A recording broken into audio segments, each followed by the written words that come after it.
Hello student, welcome back. Today we'll start a new poem. Kiwi. As ask yourself as well as your partner. खुद से पूछना है या अपने partner से साथी से पूछो. Do you like to be always told what to do और नॉट टू डू. क्या आपको ऐसा बोलना अच्छा लगता है कि क्या करना है क्या नहीं करना.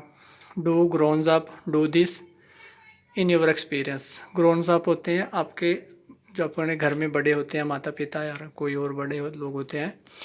अब क्या आपके एक्सपीरियंस से ऐसा लगता है कि ग्रोन्स अप ऐसा बोलते हैं कि ऐसा करना है ऐसा नहीं करना. When Michael was 5 year old, his mother took him to a nearby school for admission. जब माइकल 5 साल का हुआ तो उसकी माता जी उसे स्कूल में एडमिशन के लिए ले गई. The teacher asked what does your mother call you at home child. तो टीचर पूछता है कि बच्चे आपकी माता जी आपको घर पर क्या बुलाती है. Michael don't came the confident reply. तो माइकल ने बोला कि माइकल तो नहीं बुलाती. माइकल डोंट का मतलब है कि माइकल तो नहीं बुलाती क्योंकि घर पर हमारे कुछ अन्य नाम रखे जाते हैं जो निकनेम होते हैं, पेट नेम होते हैं, वो हम घर पर कुछ और होते हैं और जो हमारे रियल नेम होते हैं जो वो अलग रखे हो जाते हैं. तो इसलिए पोएम में हम देखते हैं कि क्या है इसमें. Grownups says things like. Grownups क्या बोलते हैं, वो कहते हैं कि स्पीक अप बोलो. हमें बोलने के लिए कहते हैं जब हम किसी के सामने बोलने से नहीं बोलते. Don't talk with your mouth full. और जब हम खा रहे होते हैं तो हमें खाते समय वो बोलते हैं कि जब आपके मुंह में भोजन हो तब आप भोजन को चबा रहे हो तब हमें नहीं बोलना चाहिए. Don't stare. स्टेयर का मतलब था घूरना. जब हम किसी की तरफ आंखें टक के लगा के देखते रहते हैं तो स्टेयर कि हमें घूरना नहीं चाहिए दूसरों की तरफ. Don't point. और किसी की तरफ पॉइंट इशारा करना ऐसा कुछ नहीं करना चाहिए. Don't pick your nose. और ना ही हमें अपनी नोज़ में उंगली डालनी चाहिए. पिक नोज़ का मतलब है कि नाक में उंगली डालना.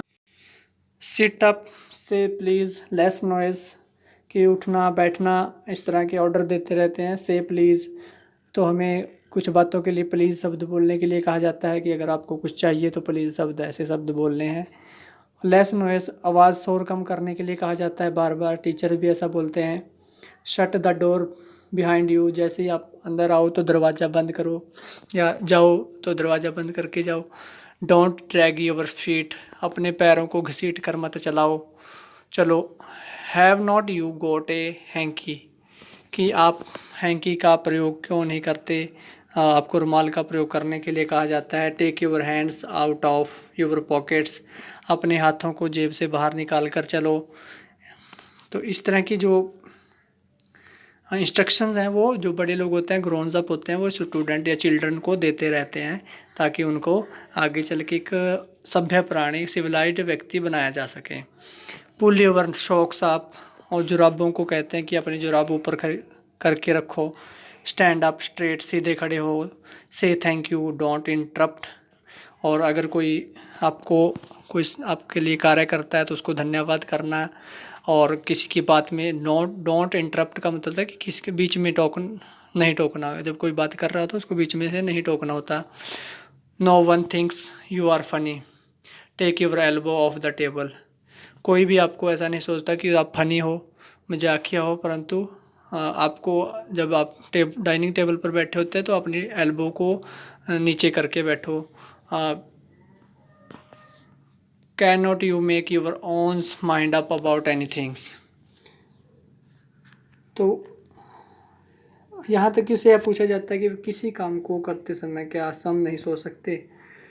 ये कि आप कोई काम करना है तो आपसे ये भी पूछा जाए कि आपको इतनी, छोटे बच्चों को बोल देना कि आपको इतनी भी अकल नहीं है कि आप ऐसा ये गलत कर दिया, आपने ऐसा कर दिया. तो ये है माइकल रोजन की पोएम लिखी हुई. तो इसमें ग्रोन्स अप के बारे में कि जो बड़े लोग होते हैं छोटे बच्चों को इंस्ट्रक्शन देते रहते हैं. इसके कुछ क्वेश्चन दिए गए हैं. Discuss the question small group before you answer them. तो when is a grownup likely to say this. Grownup ज़्यादातर कब ये कहते हैं don't talk with your mouth full. तो वो कब कहते हैं. फर्स्ट क्वेश्चन का आंसर है mother is likely to say this. ज़्यादातर माँ ही यह शब्द बोलती है। When we speak while eating something, जब हम खाते समय कोई बात खाते समय जब हम बातें कर रहे होते हैं तब हमें यही बोला जाता है बड़ों के द्वारा कि आपको खाते समय नहीं बोलना। सेकंड क्वेश्चन है, when are you likely to be told this, say thank you. Thank you कहने के लिए कब बोला जाता है? व्हेन समवन हेल्प अस और give us a gift we are suppose to say thank you. जब हमारी कोई मदद करता है या फिर हमें कोई गिफ्ट देता है तो हम उसे थैंक यू करने के लिए कहा जाता है, बाध्य किया जाता है कि इसको धन्यवाद बोलो। थर्ड क्वेश्चन है, when do we you think an adult would say this, कि एक युवा व्यक्ति आपको ये शब्द कब बोलता है? No one thinks you are funny, कोई नहीं सोचता कि तो आप मजाकिया हो, फनी हो। No one thinks when we are supposed to no one thinks we are funny when we are supposed to obey the command of elder without thinking, कि हमें कोई भी मजाकिया नहीं समझता। We are suppose to obey, जब हमें ये कहा जाता है कि दूसरों की बिना सोचे हम दूसरों की जो बड़ों की कमांड्स को फॉलो करते हैं और निर्देशों को मान लेते हैं, तब ऐसा होता है। ये थे इस पोएम के कुछ इंपॉर्टेंट क्वेश्चन। आगे हम स्टैंजास के क्वेश्चन करेंगे, देखते हैं उनमें